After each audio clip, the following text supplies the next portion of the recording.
de ambientación de esta tarde de martes con Cartec es tomada del libro Por los Caminos de Jesús, dictado por el espíritu Amelia Rodríguez a través del medium Divaldo Pereira Franco. Y el capítulo que nos corresponde hoy es el capítulo 4, que se titula Gloria de la Vida. Aquel fue un día especial señalando un nuevo concepto de vida. Vida en renovación, vida de paz. La familia de Betania, tan amada en la pequeña comunidad, hospedaba a Jesús durante las diversas oportunidades en que descendía a Jerusalén o cuando de allí regresaba. Constituía un remanso donde el amor se hace presente y la ternura se demora. La casa de los hermanos hospitalarios pasó a ser el punto de referencia obligatorio en los comentarios de la población, debido a la preferencia del noble Galileo, que allí enseñaba las lecciones liberadoras del reino de los cielos. Se trataba de la notoriedad que envolvía al maestro, en razón de su fascinante personalidad. Además de ello, la propia conducta de la familia feliz se caracterizaba por la elevación de sus propósitos y por el fiel cumplimiento de las tradiciones mosaicas. Era muy natural, pues, que el insólito acontecimiento llamase la atención y se convirtiese en la señal divisoria de los períodos que lo antecedieron y que lo sucederían. Con Jesús, el tiempo perdía su significado habitual para adquirir otra dimensión, en un ayer oscuro y un mañana de claridades. Lázaro, que era portador de una dermatosis de grave evolución, murió y fue inhumado en la tumba de la familia, cavada en la roca viva a pocos metros del lugar donde residía. Las desoladas hermanas mandaron informar al amigo que se encontraba distante y por eso, cuando él llegó, ya habían pasado 4 días desde el infausto acontecimiento. Sin embargo, Lázaro era víctima de la catalepsia y dormía con la apariencia de la muerte. El maestro, a pesar de haberse conmovido por el dolor que se abatió sobre el grupo familiar querido, se dirigió hacia el túmulo con las personas que fueron atraídas. Y al llamar al muerto con voz enérgica, este se desembarazó de las mortajas y adornos fúnebres, saliendo a la luz, resucitado y triunfante.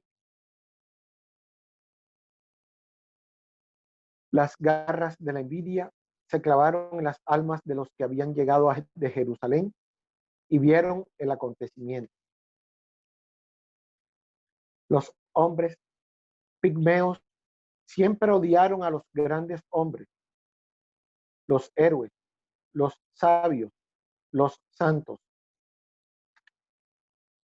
La pequeñez moral urde celadas y el despecho genera conflicto, estableciendo enredos y humillaciones con las que pretenden entorpecer los pies de quienes avanzan rumbo al porvenir. Jerusalén estaba a menos de 3 millas de Betania. Sin embargo, había una inconmensurable distancia moral y espiritual entre quienes habitaban las dos ciudades. Los hombres vencen las distancias físicas, pero colocan barreras que impiden su aproximación en las distancias morales. Así pues, existen hombres obstáculos y hombres puentes.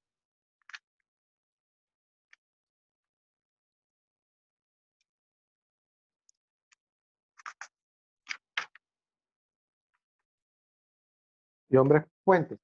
Jesús es el hombre puente entre los hombres y entre estos y Dios. Finalizado el júbilo que irrumpió espontáneamente en todos y superado el impacto, surgieron los comentarios menos felices.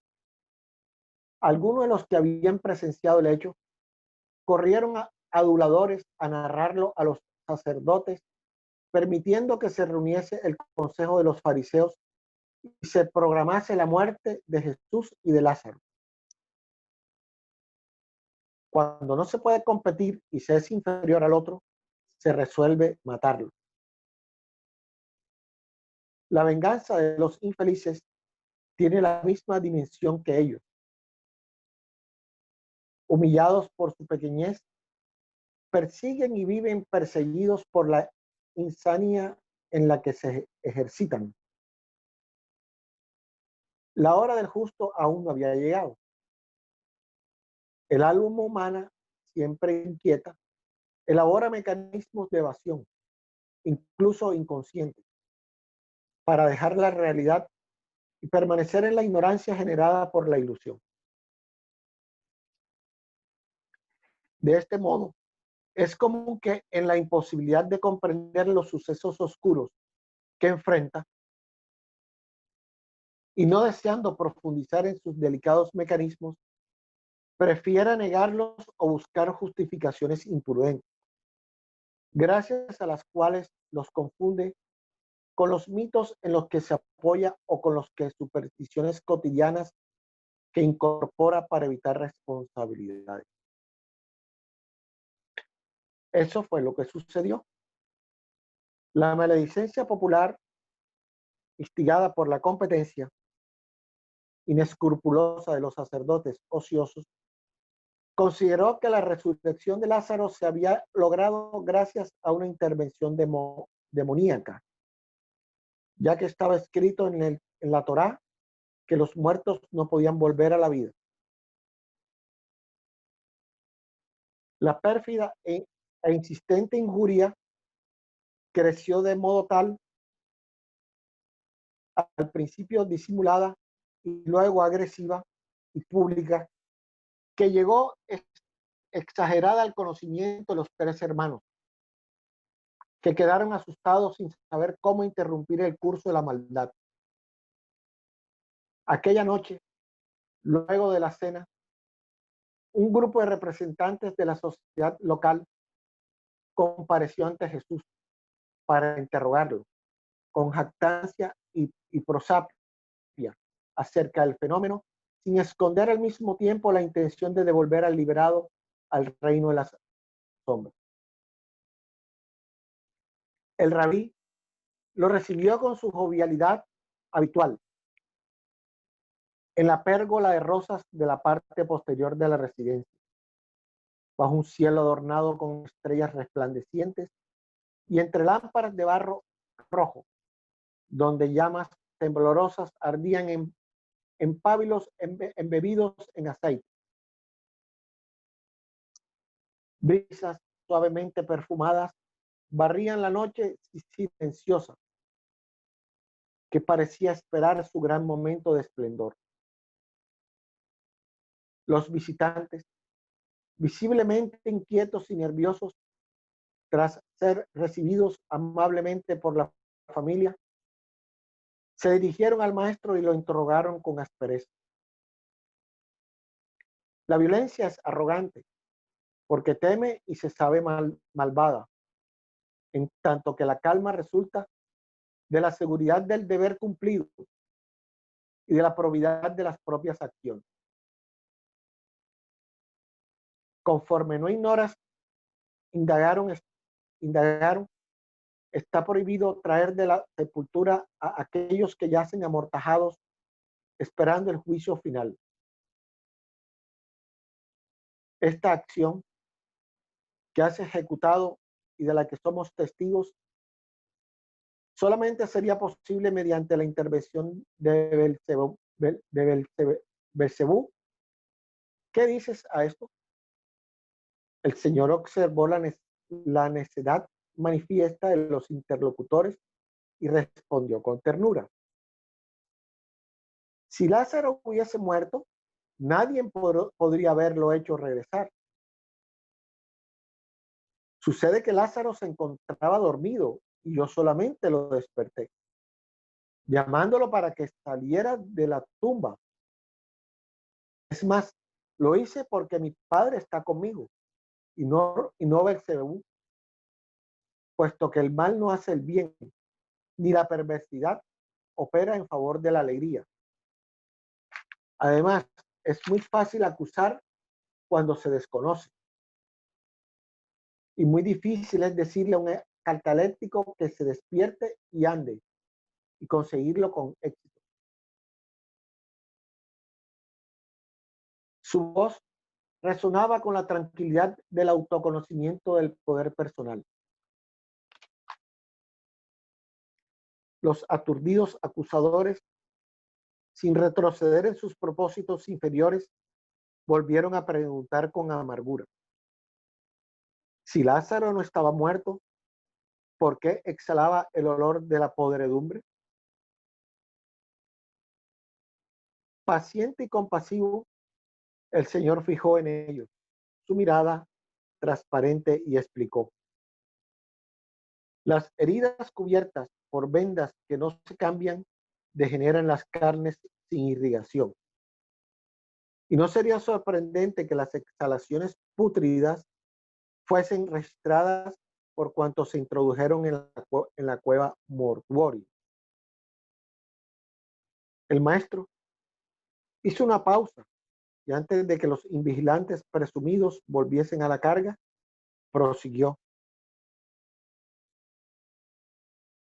la muerte más grave, aquella que produce desgracia y arruina al hombre, es la que la ignorancia propicia, hija del egoísmo. Corrompe al alma y enloquece al ser, dejándolo en tinieblas. Mi mensaje es de vida eterna. Penetra en las densas sombras de la ignorancia y pone en libertad a sus víctimas, trayéndolas a la luz de la verdad y el bien. También existe la muerte que resulta del cultivo de las pasiones disolventes, de las vinculaciones con la impiedad, en cuyos eslabones la envidia y el resentimiento arman celadas para aprisionar a los que caen en sus tramas. Yo, en cambio, soy el libertador, y quien se acerca a mí no permanece encadenado ni retenido en las mazmorras de la infelicidad. Y aún cuando se produzca la muerte del cuerpo, si el extinto cree en mí, vivirá, porque yo soy la resurrección y la vida. Lo importante es que Lázaro permanece vivo, y el poder que me fue delegado por mi Padre para mantenerlo en el cuerpo consigue igualmente interrumpir el curso carnal de cualquiera de vosotros que se interponga en mi camino, dificultando mi acción. De ser así, me veré obligado a apartarlo. Ante la elocuente severidad de la advertencia, los justicieros amenazadores agacharon sus cabezas y agobiados, recelosos, pidieron permiso y se retiraron.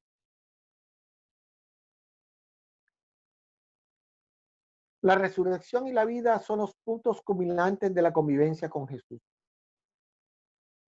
Con él, la noche se aureola de estrellas y la luna derrama su luz de plata, mientras que sin él, el día empalidece y se cubre con las sombras que yacen en la intimidad de quien anda en rebelde agonía.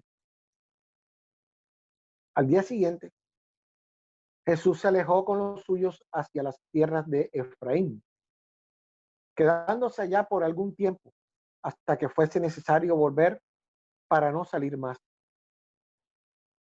Betania es un símbolo. Lo que sucedió allí aquel día dividió la gran noche moral de los hombres como si fuese un puñal de luz, marcando la historia del futuro con la esperanza de la resurrección perenne y de la vida eterna.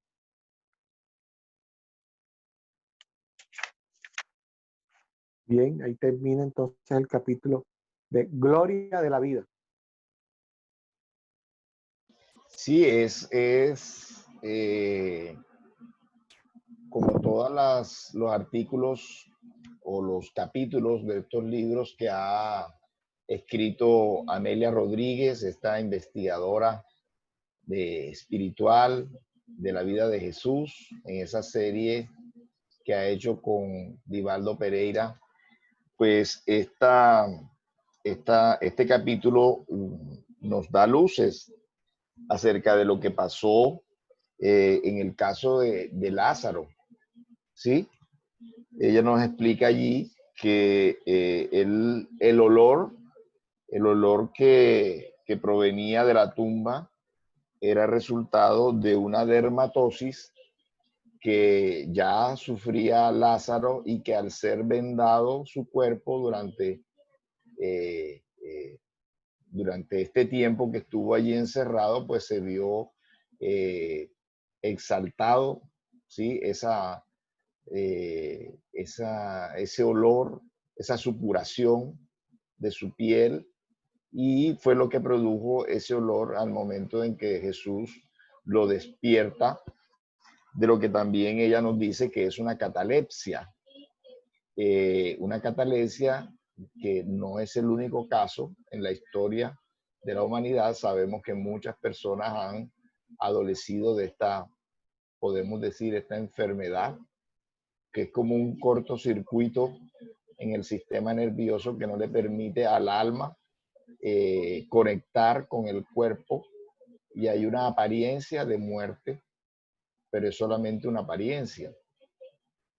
Ahora, este mismo caso se vivió en otros pasajes del Evangelio, como en el caso de la hija de Jairo, al cual también Jesús es llamado. Jairo era digamos, el maestro, el rabí de la sinagoga de esa población, que en el momento no recuerdo qué población era, de Galilea, y de Galilea o de Judea, y es llamado Jesús, y él le responde esto mismo que nos describe en este diálogo Amelia Rodríguez con respecto a Lázaro. Él dice que la niña de Jairo, Tabita, dormía, y muchos de esos asistentes se rieron, y él mandó desocupar la sala, y también con esa energía extraordinaria, con esos fluidos extraordinarios que tenía Jesús,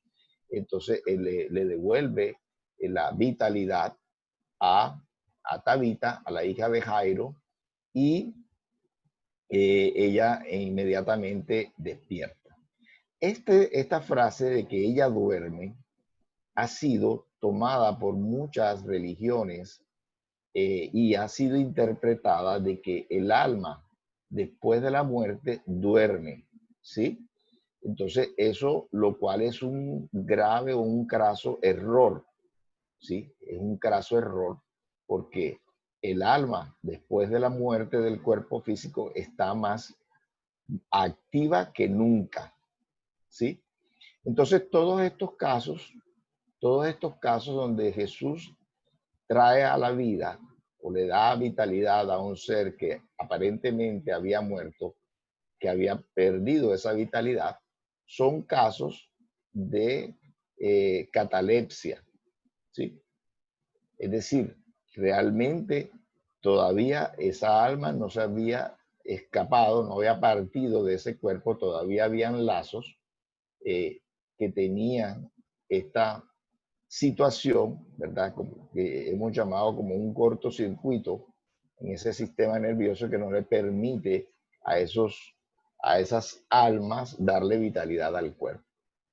Entonces, en eso consiste, es una explicación, ¿sí? Lo que pasa es que en esa época no no se conocían tantos leyes de la naturaleza y todo era milagro y todo eran hechos extraordinarios que no tenían explicación. Pero estos, el de Lázaro y el de la hija de Jairo, sí tienen explicación y se han dado también en otros tiempos, en otros lugares, con magnetizadores que han podido devolver la vitalidad a un cuerpo físico o a un ser humano que estaba en estado de catalepsia.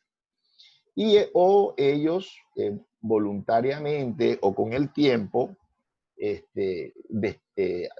vuelven a conectar, digamos así, con el cuerpo físico y luego despiertan, luego vuelven a la vida, vuelven a la acción, a la vitalidad, como es el caso de muchas personas que después de haber sido declarados muertos, pues han regresado, o el caso también que se han encontrado de muchos seres que han sido enterrados, ¿sí?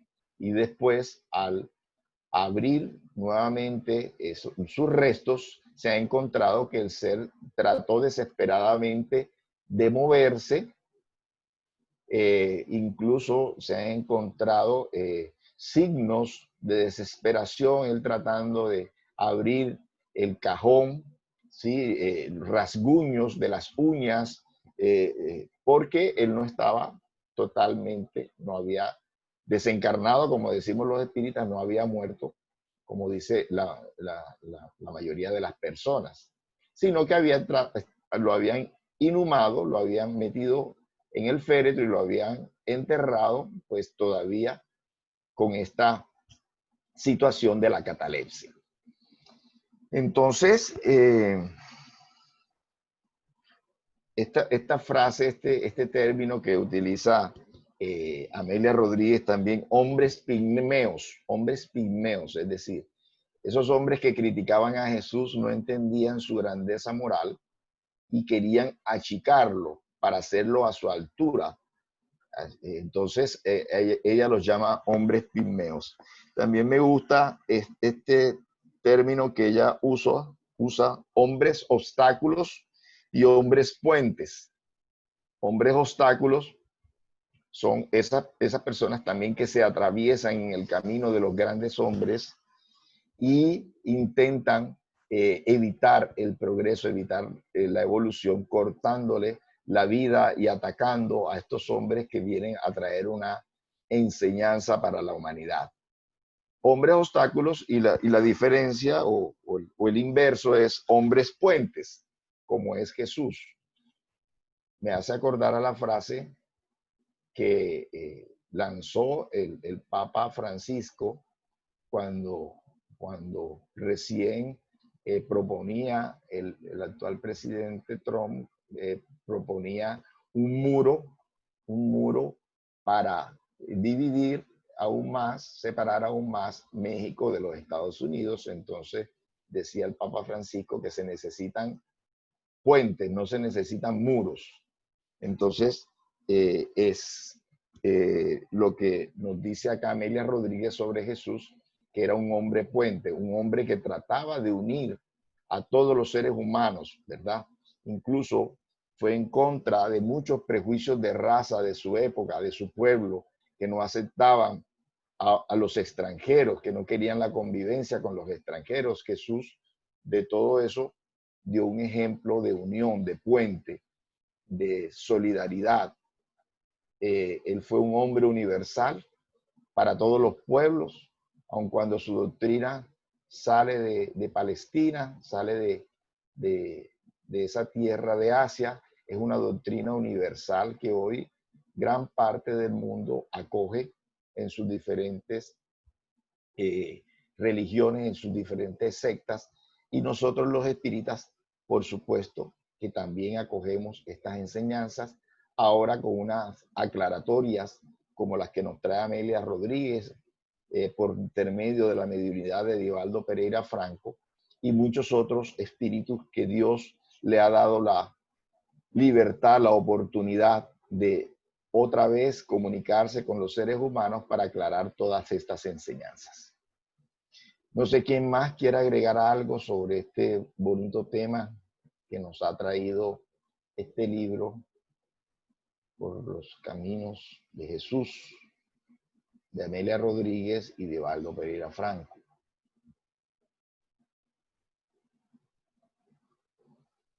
Bueno, entonces vamos a continuar con el libro de los espíritus, pero antes vamos a hacer la oración en la cual le damos gracias a Dios por esta oportunidad de encontrarnos nuevamente el día de hoy, esa oportunidad de regresar a nuestro cuerpo después de la emancipación del alma nocturna, de compartir, de convivir con nuestros hermanos a través de estas herramientas tecnológicas, gracias a nuestros amigos y hermanos trabajadores del, del plano espiritual que se han unido también a esta actividad por tanto tiempo. Les pedimos a ellos que nos sigan acompañando, que nos intuyan, que nos inspiren en este nuevo estudio que vamos a realizar del libro de los espíritus y del Evangelio según el espiritismo, para aprender con Kardec el Evangelio en esta escuela que tiene hoy su nuevo capítulo, su nuevo pasaje, su nueva oportunidad de aprendizaje. Muchas gracias y que así sea. Seguimos Así sea. entonces, Germán, contigo con el libro de los espíritus. Vamos a continuar ese tratado que empezamos la semana pasada de Kardec, hablando sobre las consideraciones sobre la pluralidad de existencias. Bien, continuamos entonces con el ítem 222, que lo habíamos suspendido. Entonces, continuamos con el capítulo 5, consideraciones acerca de la pluralidad de existencias. Es evidente que si no existe la reencarnación, solo hay una existencia corporal. Si nuestra actual existencia corporal es la única, el alma de cada hombre ha sido creada cuando éste nació, a menos que se admita su anterioridad, en cuyo caso nos preguntaríamos qué era el alma antes del nacimiento y si ese estado no constituía una existencia bajo alguna otra forma. No hay término medio. El alma existía o no antes que el cuerpo. Si existía, ¿cuál era su situación? ¿Tenía conciencia de sí mismo? Si no tenía conciencia, es casi como si no existiera. Si tenía individualidad, ¿esta era progresiva o estacionaria? En ambos casos, ¿a qué grado había llegado al momento de ingresar en el cuerpo? Si admitimos conforme la creencia común que el alma nace con el cuerpo, o lo que viene a ser lo mismo que con anterioridad a su encarnación, solo tiene facultades negativas, tendremos que plantear las siguientes preguntas. ¿Por qué el alma muestra actitudes tan diversas e independientes de las ideas adquiridas por medio de la educación? Segunda, ¿de dónde proviene la aptitud extraordinaria que algunos niños de tierna edad tienen para un arte o una ciencia, mientras que otros permanecen inferiores o mediocres toda su vida? Tercera, ¿de dónde provienen en algunos las ideas innatas o intuitivas que no existen en otros? Cuarta, ¿de dónde provienen en algunos niños esos instintos precoces, tanto para los vicios como para las virtudes, esos sentimientos innatos de dignidad o de bajeza que, costra- que, cos- que contrastan con el medio en que nacieron. Quinta, ¿por qué algunos hombres, prescindiendo de la educación que recibieron, están más adelantados que otros? Sexta, ¿por qué hay salvajes y hombres civilizados? Si adoptáis un niño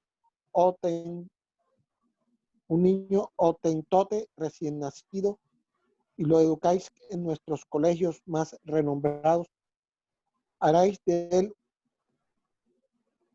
un Laplace o un Newton. ¿Cuál es la filosofía o la teosofía? Teosofía tiene un significado al pie de página. Se recomienda investigar el sentido de este término conforme se lo utilizaba a mediados del siglo XIX. ¿Qué puede resolver estos problemas?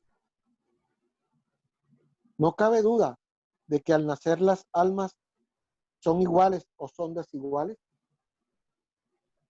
Si son iguales, ¿a qué se debe tanta diversidad de actitudes?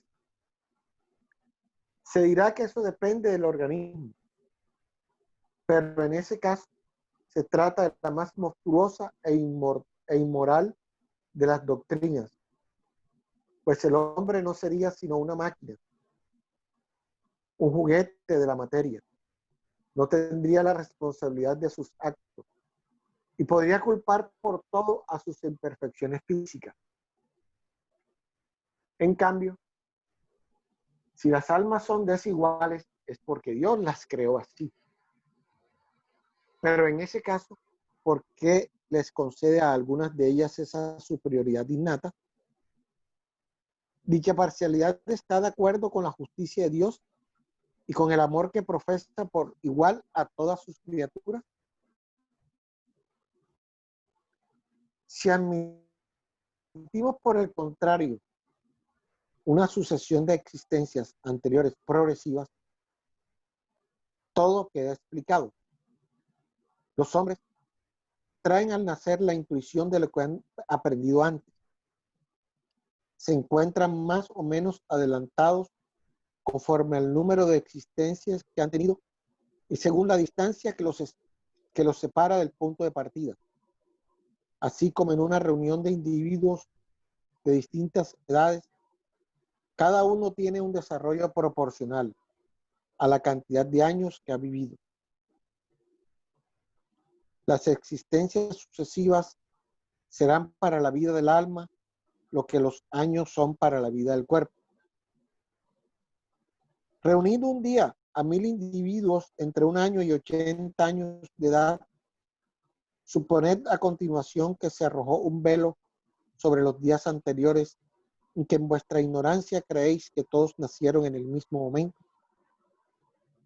De ser así, os preguntaréis, naturalmente, ¿cómo es posible que los haya grandes y pequeños, viejos y jóvenes, instruidos e ignorantes? No obstante, si la nube que os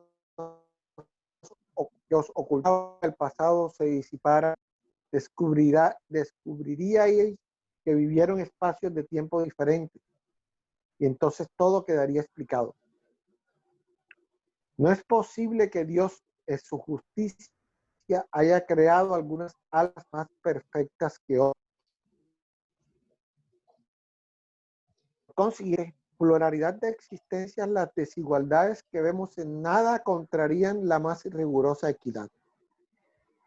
Sucede que solo vemos el presente y no el pasado. Este razonamiento se basa en un sistema, en una suposición gratuita. No, partimos de un hecho patente e incontestable. La desigualdad de las actitudes del desarrollo intelectual y moral. Vemos además que ese hecho resulta inexplicable para las teorías aceptadas, mientras que mediante otra teoría la explicación resulta sencilla, natural y lógica. racional preferir las teorías que no lo explican antes de lo que sí lo sabe y el que sí lo hace? Con respecto a la sexta pregunta, sin duda se nos dirá que el Hotentote pertenece a una raza inferior.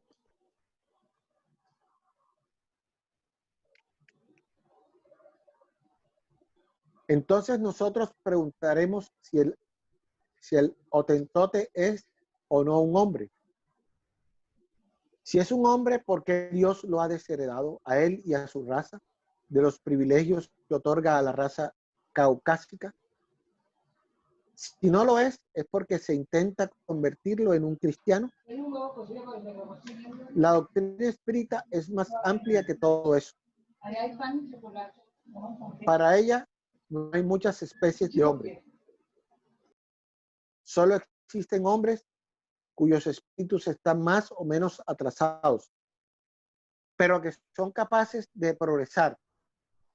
¿Acaso esto no se halla más conforme a la justicia de Dios? Acabamos de ver al alma en lo que respecta a su pasado y su presente. Si la consideramos en relación con su porvenir, encontraremos las mismas dificultades. Vamos a dejarlo, Germán, vamos a dejarlo hasta ahí. Bueno. Vamos a dejarlo hasta ahí. Yo creo que tenemos para opinar sobre este pasaje, porque ya va Kardec a tomar el razonamiento con respecto al futuro. Entonces, estamos viendo por vía de razonamiento la lógica de la reencarnación, ¿verdad? Como dice él, en un hecho patente de que todos los seres humanos somos desiguales. Entonces, ¿cuál es la razón de esa desigualdad? Pues muy juiciosamente él nos pone a analizar qué pasaría sobre una reunión de personas de diferentes edades, de diferentes especialidades, de diferentes capacidades, de diferentes estudios, y esa desigualdad lo que querría decir es que unos nacieron antes que otros, unos han tenido más tiempo de estudiar, de prepararse que otros, incluido en esa reunión niños de diferentes edades, adultos, mayores, en fin.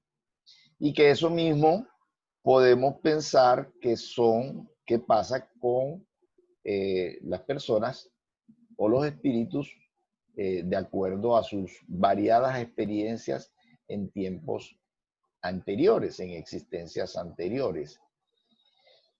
Si solamente tuviéramos una sola vida, pues la explicación sería incompleta. Pero teniendo en cuenta la lógica que nos presenta,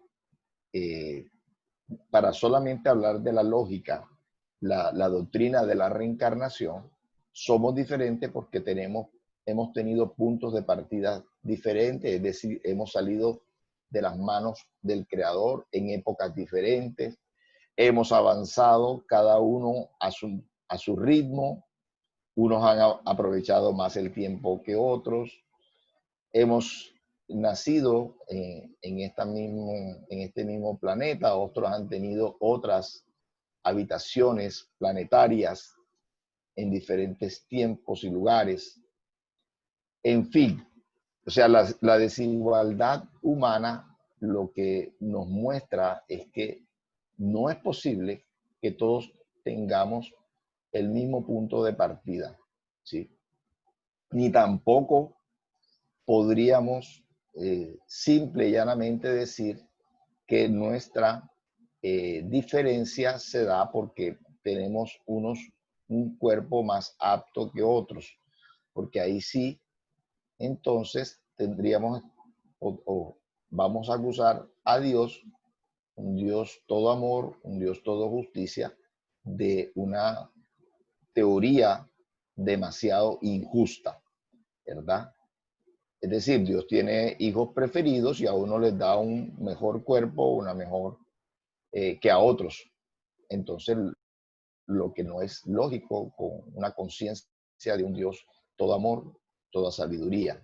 un Dios parcial no puede ser el Dios nuestro, que aún nosotros imperfectos no comulgamos mucho con las injusticias que se dan aquí en la tierra. De mucha más razón podríamos tener un Dios que racionalmente fuera inferior a nuestros pensamientos de justicia. Entonces, así no es la cosa. La cosa es que hemos tenido existencias anteriores, ¿sí? Y que en eso consiste la diferenciación que hay hoy de unos y otros. Como él decía, los niños prodigios o los niños que innatamente tienen situaciones negativas, situaciones de perversidad, como que tienen instintivamente al nacer, traen esos rasgos de atraso, incluso de padres que tienen una calidad humana, que tienen un crecimiento moral y espiritual, nacen hijos en esas condiciones. Entonces, realmente la observación, que es uno de los métodos científicos, nos obliga a nosotros a buscar una explicación más general a esas diferencias humanas, ¿sí? Y no acusar a Dios de una parcialidad y de una injusticia que realmente no hay y no tiene. No sé quién más quiere agregar algo sobre este tema.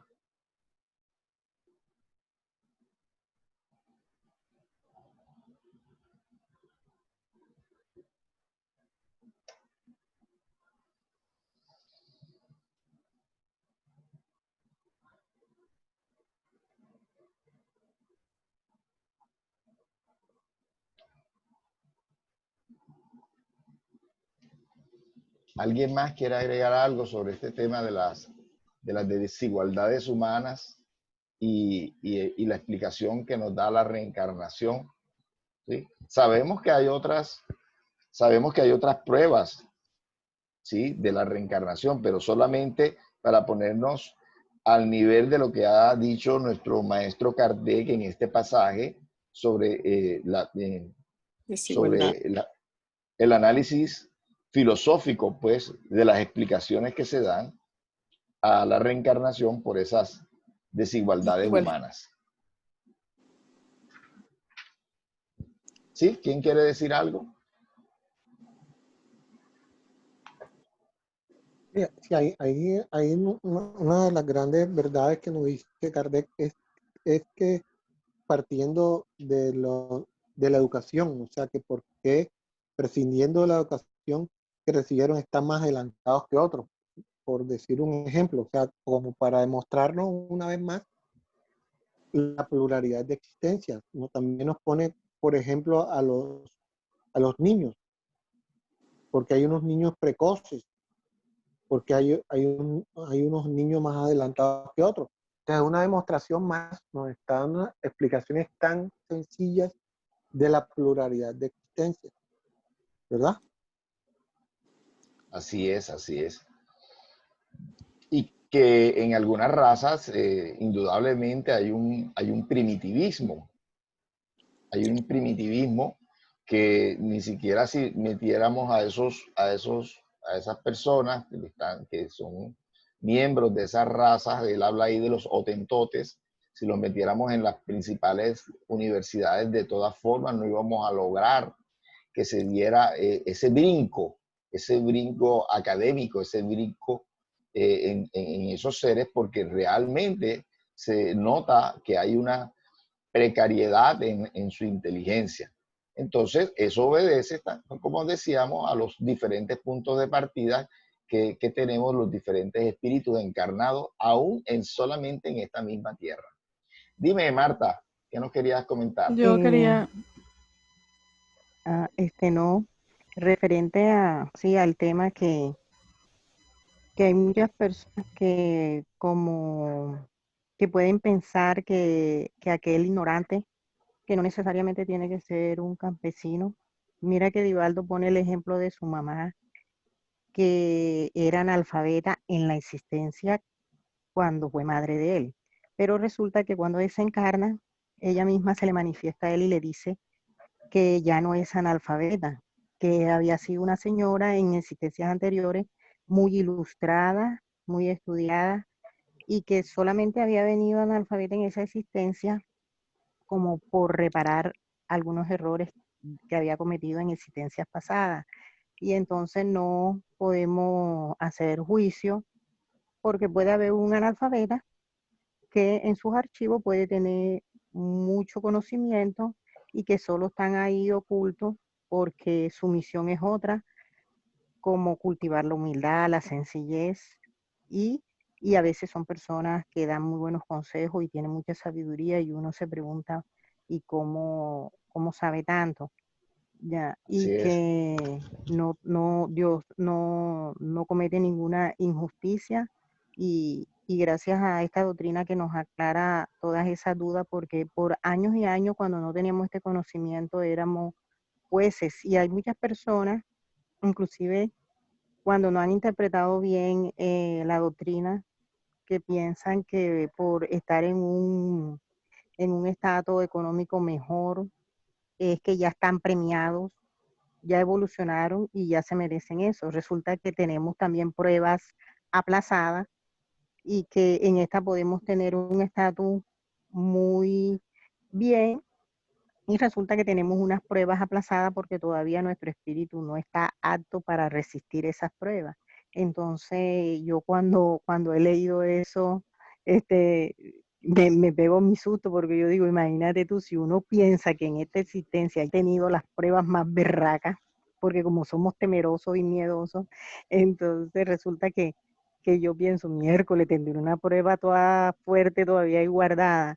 Ya, pero bueno, trabajando y haciendo las cosas bien en esta existencia, como dices tú mismo, ganando bonos horas y el amor, dar amor y perdonar, lava bastante pecado. Entonces, sí, hay que trabajar en el bien y mejorar para, si tenemos algunas pruebas ahí pendientes todavía para cuando nuestro espíritu sea más fuerte, es mejor ganar esos bonos horas ahora, en el presente.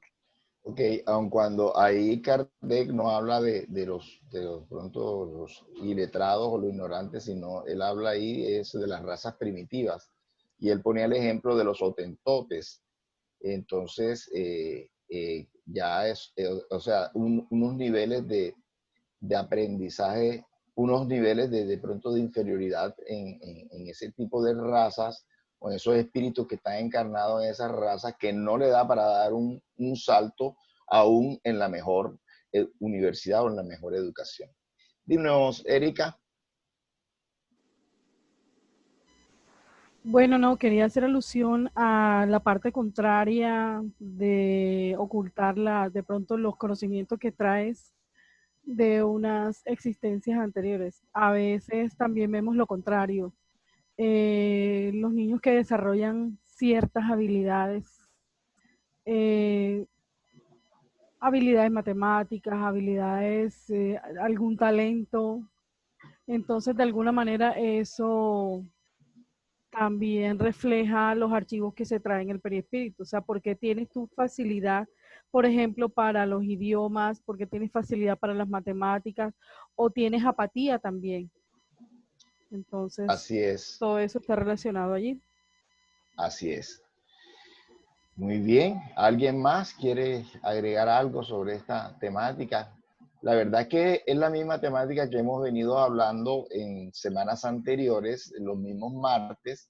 Lo que pasa es que Kardec en este capítulo pues trata de desarrollar por vía de razonamiento una demostración, otra vez, racional del tema de la reencarnación, de la explicación de la reencarnación para todas estos casos de desigualdades humanas. Entonces, eso es lo que él está haciendo en este momento con respecto al pasado y al presente. La próxima semana nos va a hablar también por vía de razonamiento con respecto al futuro, que sería del ser humano si no estuviera la reencarnación en el futuro.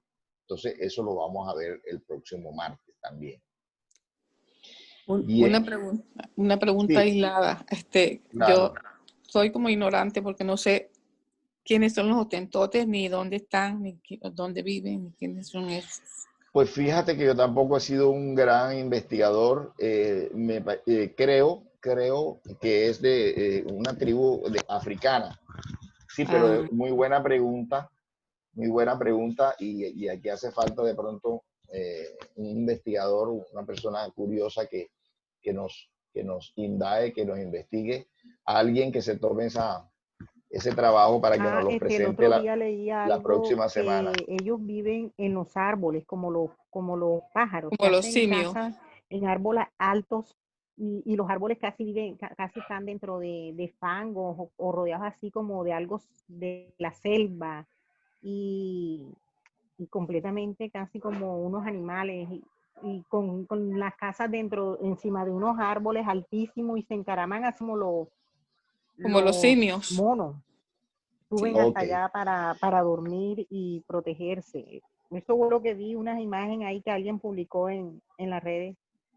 Bueno, de todas formas, que nos queda Hay que como averiguar. tarea a todos, Sí. a todos. A ver si son feroces o no son feroces también. Hotentotes Así son es. árabes. Sí, aquí yo lo había notado para investigar y dice que es una tribu nómada de África Meridional que formaron varias etnias que a su vez se dividían en diferentes tribus y clanes.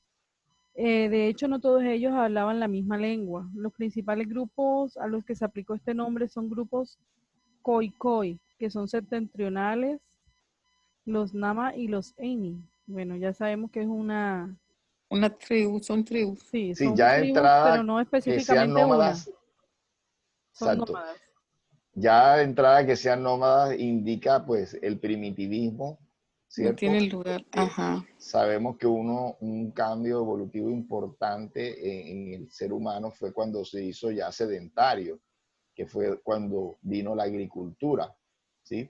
Entonces, ya de entrada, ahí nos está mostrando el El primitivismo de estos retraso. hermanos, ¿sí? El primitivismo. Hermanos, exacto.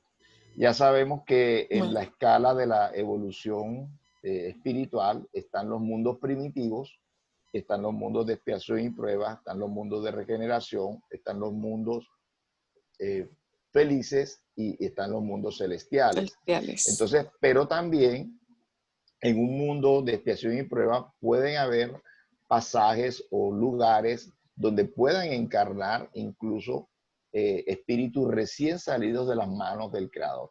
Entonces, de pronto esta raza nos indica algunos hermanos que acaban de salir de las manos del Creador y que todavía se ve mucho reflejado en ellos el tema de la evolución en los reinos inferiores, en los reinos animal, vegetal y todo ese tipo de cosas. Entonces, es un buen ejemplo. Bueno, es un buen gracias. ejemplo.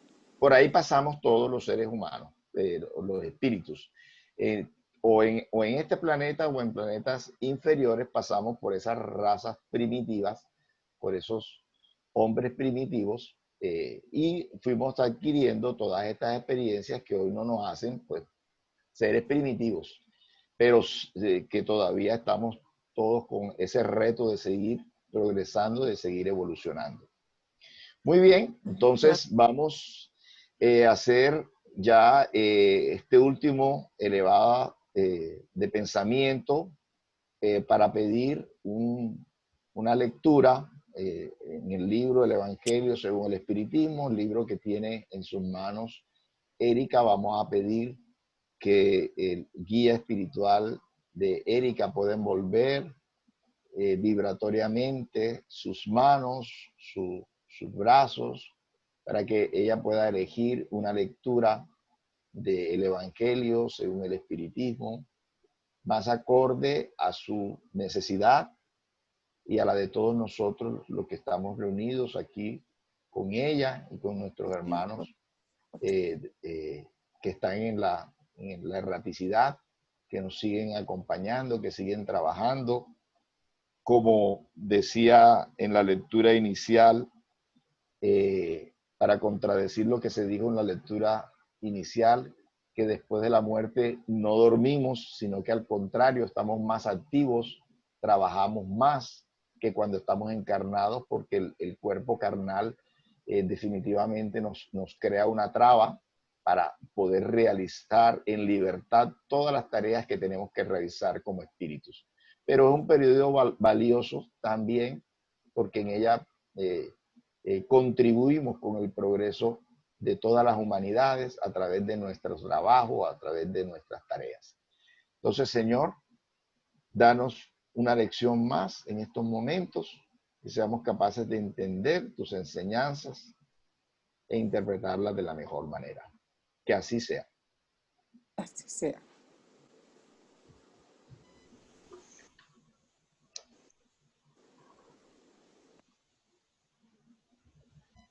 Bueno, la lectura que abrí el Evangelio en el capítulo 14,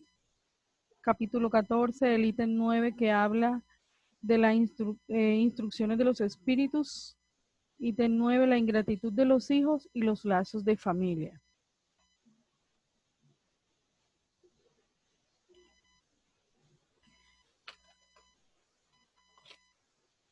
Bueno,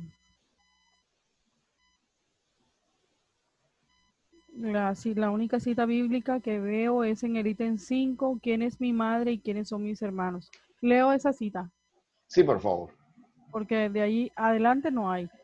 Bueno, entonces dice así, y habiendo llegado a la casa, en ella se reunió una multitud tan grande de gente que ni siquiera podían tomar su alimento.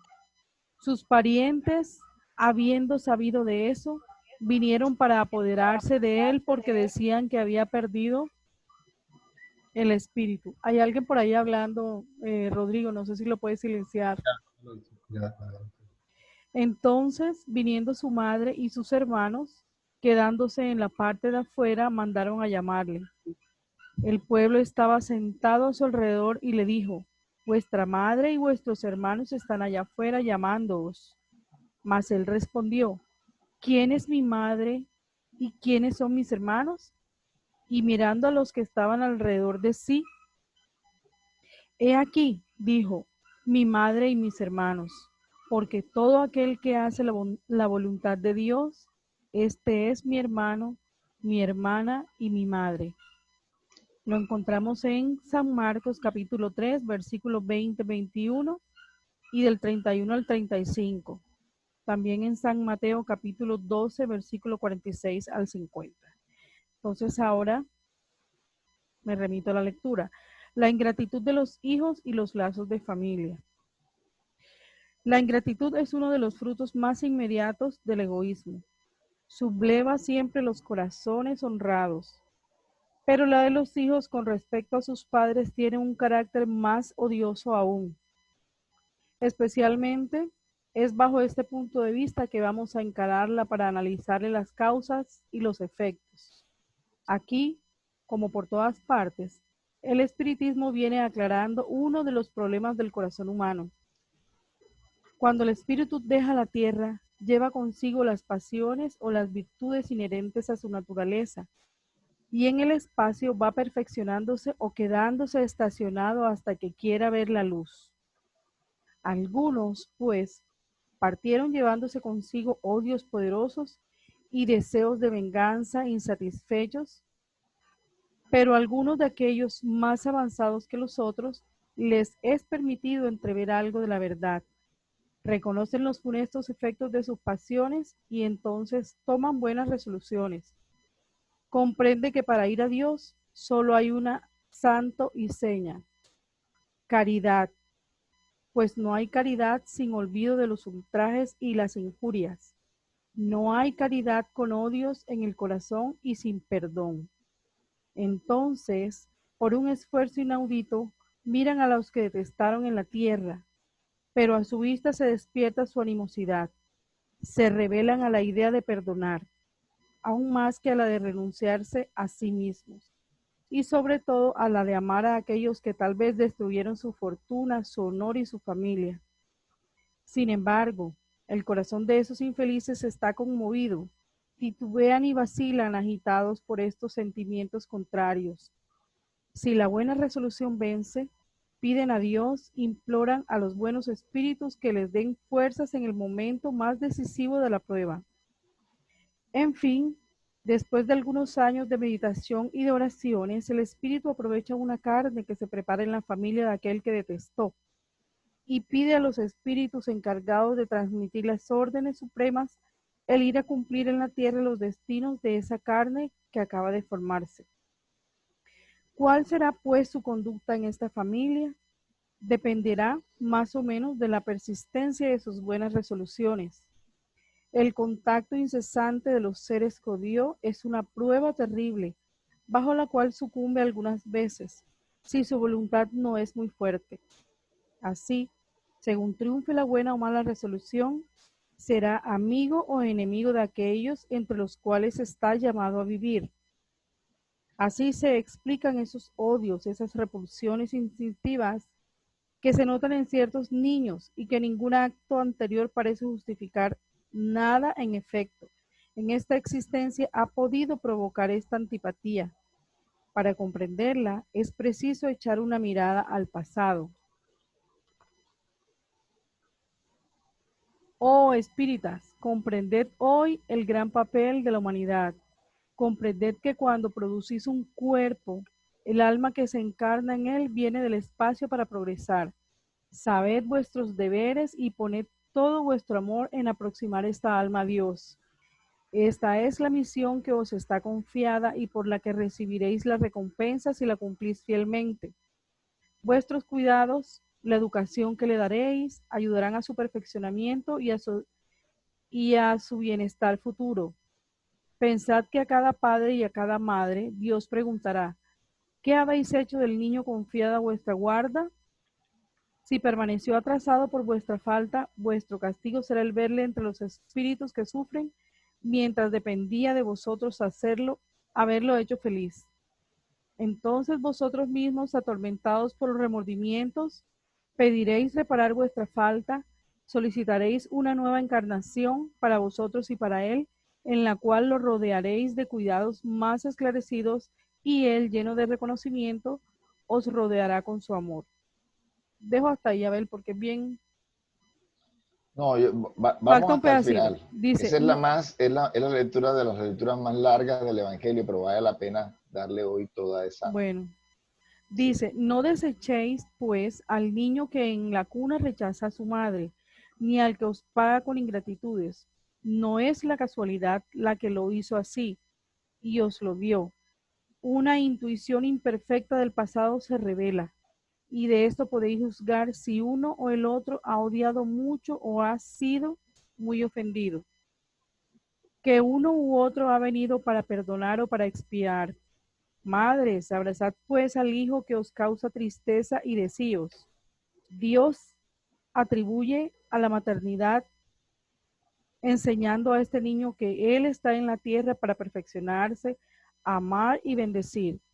Mas hay muchos de entre vosotros, en lugar de arrancar por la educación los malos principios innatos de existencias anteriores, entretenéis y desarrolláis estos mismos principios por una culpable debilidad o por negligencia.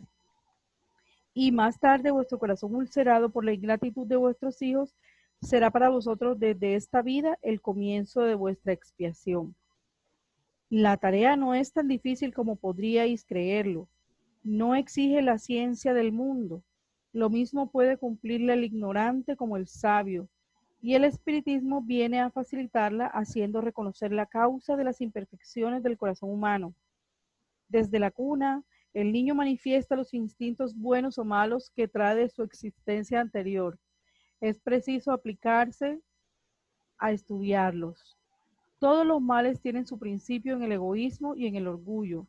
Vigilad, pues, las menores señales que revelan el germen de esos vicios y empeñaos en combatirlos sin esperar que echen raíces profundas. Haced como el buen jardinero que arranca los malos vástagos a medida que los ve apuntar en el árbol. Si dejáis desarrollar el egoísmo y el orgullo, no os asombréis de ser más tarde pagados por la ingratitud. Cuando los padres han hecho todo lo que debían para el adelantamiento moral de sus hijos, si no pueden conseguir su objeto, no pueden hacerse cargos y su conciencia puede estar tranquila.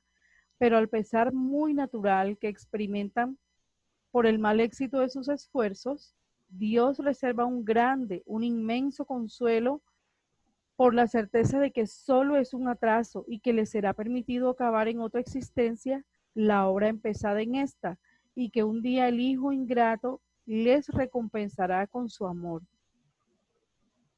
Capítulo 13, número 19. Hasta ahí, ¿verdad? No, Seguimos. sí. Dice, Dios no hace las pruebas superiores a las fuerzas del que las pide. No permite sino las que se pueden cumplir.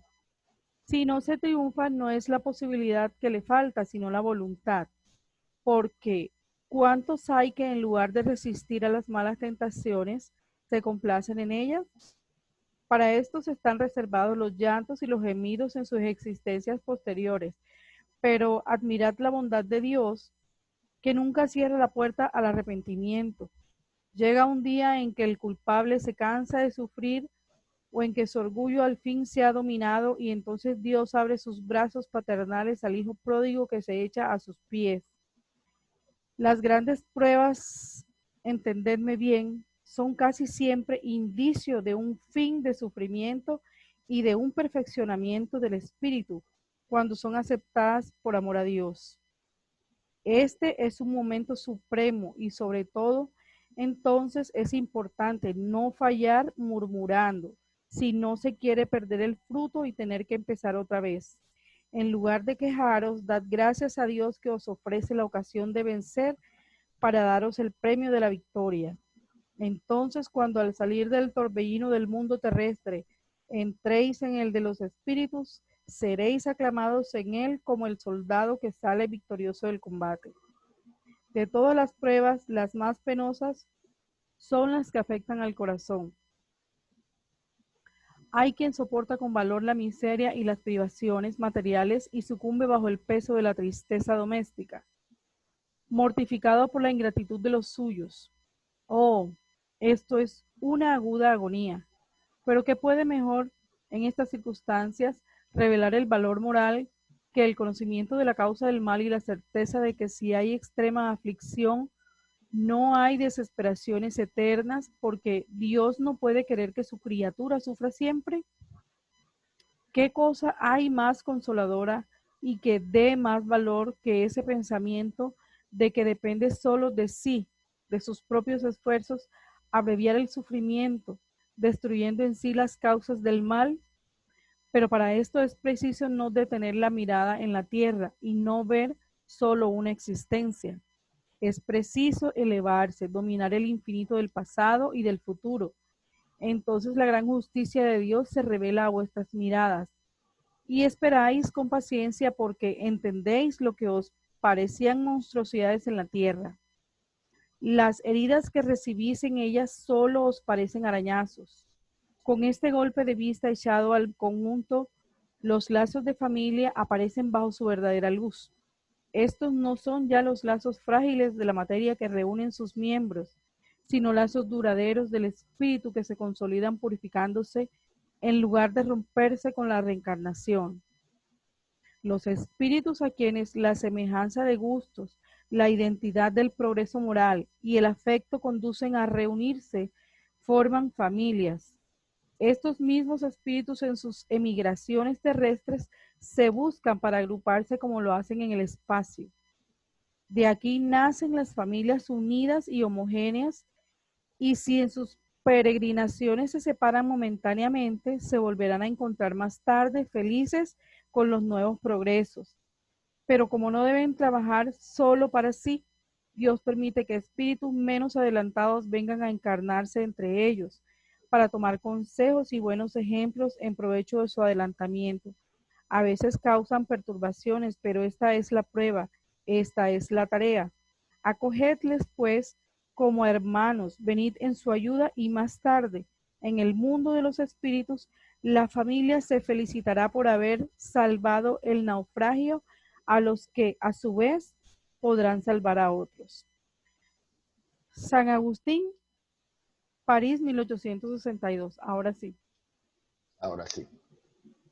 Wow, esto es una lección aquí contiene, en esta lectura está contenido toda la esencia del espiritismo, que es la caridad bajo todas las manifestaciones. Y por qué Exactamente. esa caridad tiene un sentido.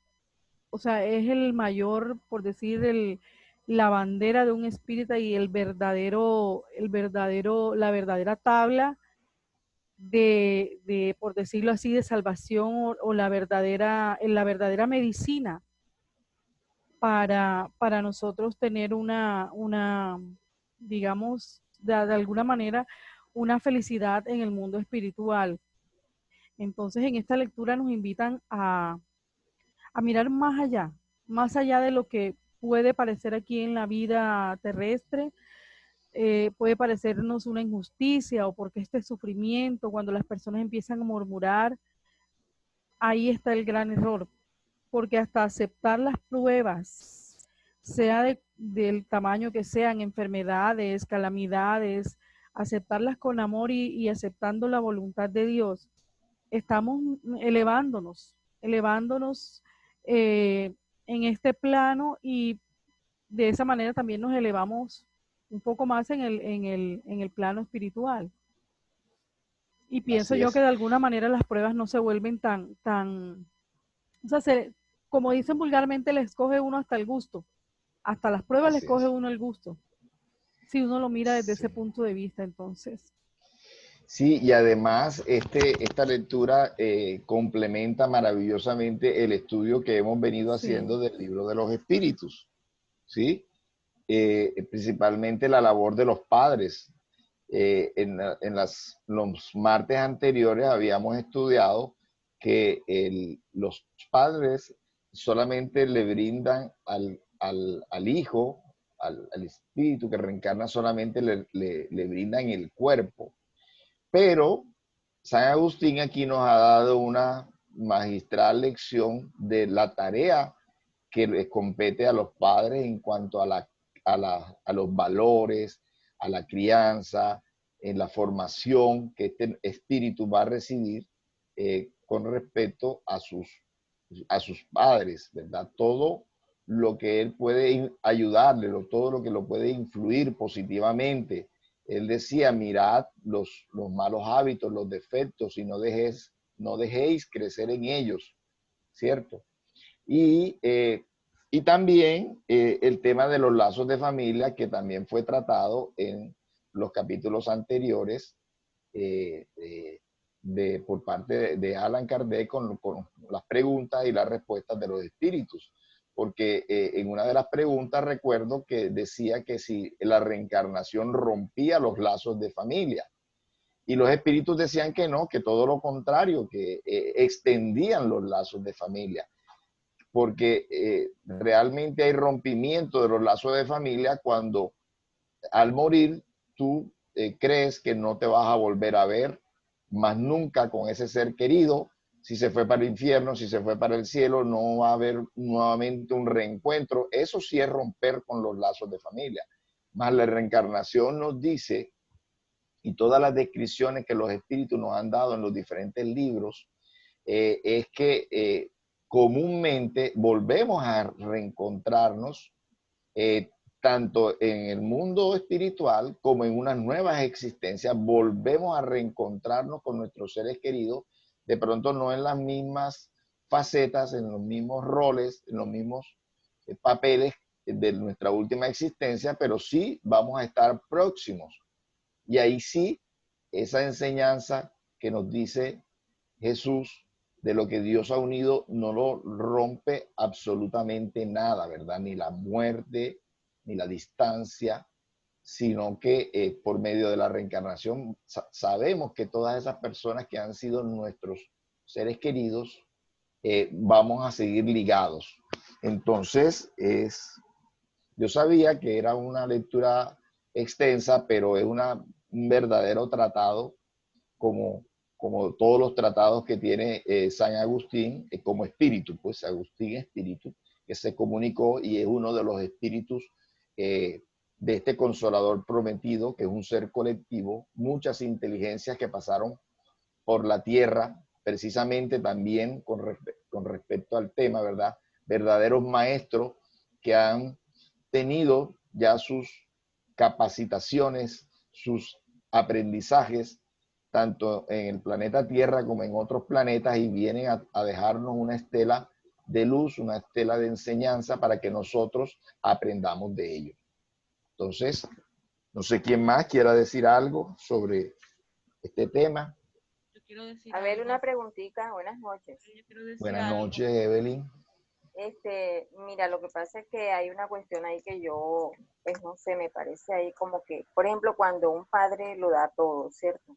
Por ese hijo, pues lo trata de guiar, lo lleva por la senda, pero el hijo no acepta eso, ya, toma otro, por decir otro camino, o toma decisiones en su vida que no son las indicadas o las correctas, y yo pienso que ya hay la labor como padre, pues en cierta forma debe terminar, porque no se considera justo que el padre se sacrifique, por decirlo así, hasta la muerte por su hijo. Pues hasta ese punto pienso que no, porque si el hijo no aprende o no acepta las directrices del padre, ¿hasta dónde es permitido eso? De que Bueno, pero el padre se sacrifique. ahí mismo San Agustín lo dice, ¿verdad? Cuando el padre Sí. ha dado todo de sí, ha dado todo lo posible para que ese hijo pues esté bien encaminado, no se pueden hacer cargos, ¿verdad? Ahora, si aún con toda tu vida tú has tratado de criar a ese hijo y ese hijo no ha tenido esa, ha seguido ese rumbo que tú querías para él, aún después de la muerte, en nuevas encarnaciones, puedes aún, si quieres, porque el mundo espiritual, Dios nunca te obliga a hacer ninguna tarea. Todas las tareas son aceptadas voluntariamente. Si tú quieres, aún después de la muerte, de la desencarnación, tú puedes continuar con esa tarea de búsqueda y de ayuda. Y ahora, dice San Agustín, en cualquier momento, todas esas lecciones que tú has dado, en cualquier momento, ese hijo, en un momento dado, puede despertar. O sea, no hay ninguna buena obra que se pierda. Todo esas, incluso las ingratitudes recibidas por ese hijo al que tú le has querido dar todo, en un momento dado, esa misma hablan en su conciencia bien alto para que en un momento dado sean capaces de despertar y seguir ese camino que tú quisiste trazarle. ¿Sí? Y por eso vemos a ciertas personas que de pronto a veces no son miembros de nuestra familia consanguínea, por ejemplo, una persona del servicio doméstico, por ejemplo, que toda la vida se ha consagrado al cuidado, a la protección de una familia o de una persona. Posiblemente fue un ser ingrato en una existencia anterior y que hoy se comprometió a devolver con gratitud, con servicio, con amor, todo lo recibido por esos seres, esa familia o esa persona que en un momento dado hoy les está sirviendo. Entonces, nada de eso se pierde. ¿Ibas a decir, Marta? No, sí que A ver, el ¿puedo compromiso, hablar? Sí, María Elena. el compromiso como padre ni siquiera es de una sola existencia, continúa en todas las existencias. Inclusive el deber del padre es hacer todo lo posible por rescatar a ese hijo. Inclusive si ya desencarnan los dos, muchos padres y madres, aún ese hijo sigue siendo rebelde en el mundo espiritual y aún ese padre en el mundo espiritual se sigue preocupando. Y él pide socorro a los espíritus superiores para que lo ayuden a rescatar a ese hijo. Y hay unas historias muy lindas donde ni San Francisco de Asís logró convencer al espíritu rebelde y él deja que lo suelten, porque lo tienen como una camisa de fuerza y ordena que lo suelten. Y solo la mamá de una de sus existencias, que lo amó tanto y se sacrificó por él, porque ya San Francisco de Asís sabe que a ella le han dado el permiso para venirlo a ayudar. Y cuando ella le envía su fluido de amor, él se desmaya y los obsesores de él se le retiran inmediatamente. Entonces, es tan grande el poder de un padre o de una madre que nunca jamás se vuelve a perder ni que vuelva a reencarnar 1000 veces más y siga teniendo otros miles padres más. O sea, esa es la verdadera familia, los verdaderos amores que se reflejan también en el mundo espiritual. Así es. Y ahora antes de darle la palabra a María Elena, quiero recordar precisamente el caso de Santa Mónica, la madre de San Agustín, que en la Iglesia Católica la hizo santa precisamente porque ella oraba constantemente, insistentemente, y le pedía a Dios que convirtiera a San Agustín, que no siempre fue, siempre estuvo en la incredulidad, estuvo entregado a los placeres por mucho tiempo, pero ella consiguió con sus oraciones que él se convirtiera. Entonces, aquí mismo, pues, el mismo San Agustín puede dar testimonio de eso que hizo su madre por él. Bien, María Elena. Bueno, ¿aló? ¿Sí? ¿Me escucha? Un poquito más alto, Mari, si puedes. No, con respecto a la cita bíblica que nuestra hermana leyó, que dice quién es mi madre, quiénes son mis hermanos, pues ahí más que todo en esa cita bíblica el Maestro Jesús quería era demostrar, aprovechó esa oportunidad de que ellos llegaron en ese momento que él estaba reunido, era cogió ese ejemplo para decir de que todos somos hermanos, de que todo el que hace la voluntad de Dios, que todo el que hace la caridad, todos son hermanos de Jesús. Él aprovechó ese momento que llegaron sus hermanos, pero en realidad la cita bíblica que se tenía que leer era honrar padre y madre, ¿verdad? Porque dice que nosotros sabemos los mandamientos: no cometeréis adulterio, no mataréis, no hurtaréis, no prestaréis falsos testimonios, no haréis mal a nadie, honrad a vuestro padre y a vuestra madre. Y como dijo Marta, nuestros padres nunca van a dejar de ser nuestros padres en el mundo espiritual, ¿ya? O como nuestros padres pueden venir a ser nuestros hijos, ¿verdad? En determinado momento, eso nada más lo sabe la justicia divina, ¿verdad? Nuestro Padre Celestial. Entonces, aquí, en la instrucción de los espíritus, la ingratitud de los hijos y los lazos de la familia, está hablando más que todo de los lazos familiares. Y nos dice también que no solamente es atender bien a nuestros hijos y darle todo el amor, el ejemplo, la educación, los consejos, la buena moral, no. Esto viene más atrás. ¿En qué sentido? Desde que una mujer se embaraza. Desde que una mujer se embaraza y una carne empieza a formarse en nuestro vientre. Y lo dice aquí: no rechacéis a nuestro hijo que causa tristeza. ¿Por qué? Porque de pronto esa mujer embarazada se embarazó por determinado motivo y no aceptó la prueba. O quedó embarazada, no lo aceptó y lo vio inconveniente. Eso también es rechazar a esa carne que acaba de formarse, que es nuestro hermano, que es un espíritu, y muchas veces lo abortamos, ¿verdad?